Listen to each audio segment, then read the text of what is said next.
তোমার দৈনন্দিন প্রভুর প্রার্থনা কিভাবে করবে যাতে প্রভুর সকলটাই কর্ণগোচর হয়। এরূপে করো যেন সরাসরি তুমি তোমার পিতার সঙ্গে কথা বলছো, এমন যেন না হয় যে তুমি বই দেখে রিডিং পড়ছো কিংবা মুখস্থ কবিতা বলছো। না, এরকম নয়। দেখো আমি কিভাবে প্রার্থনা করি, শোনো। সে আমাদের স্বর্গস্থ পিতা, তোমার নাম পবিত্র বলিয়া মান্য হোক, তোমার রাজ্য আসুক, তোমার ইচ্ছা সিদ্ধ হোক, যেমন স্বর্গে তেমন পৃথিবীতেও সে হোক। আমাদের প্রয়োজনীয় খাদ্য আজ আমাদেরকে দাও, আর আমাদের অপরাধ সকল ক্ষমা করো, যেমন আমরাও আপন আপন অপরাধীদের ক্ষমা করিয়াছি।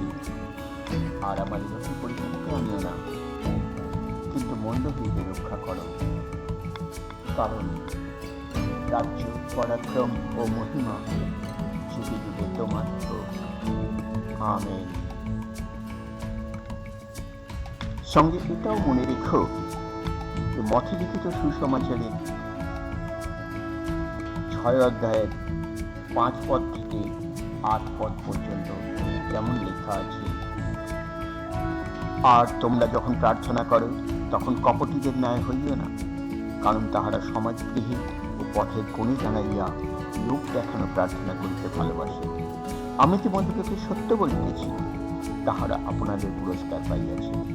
কিন্তু তুমি যখন প্রার্থনা করো তখন তোমার অন্তরাগারে প্রবেশ করিও, আর দ্বার রুদ্ধ করিয়া তোমার পিতা যিনি গোপনে বর্তমান তাহার নিকটে প্রার্থনা করিও। তাহাকে তোমার পিতা যিনি গোপনে দেখেন তিনি তোমাকে ফল দেবেন।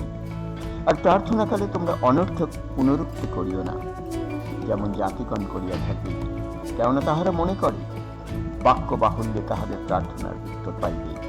অতএব তোমরা তাহাদের মতো হইও না, কেননা তোমাদের কি কি প্রয়োজন তাহা যাচাই করিবার পূর্বে তোমাদের পিতা জানেন।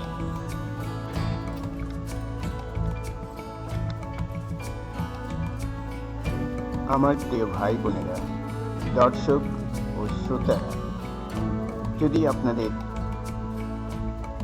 এই ভিডিওটি অনুগ্রাহী হয় তাহলে অনুরোধ করি আপনারা এই ইউটিউব চ্যানেলটিকে সাবস্ক্রাইব করবেন, লাইক, শেয়ার, কমেন্টে ভরিয়ে দেবেন।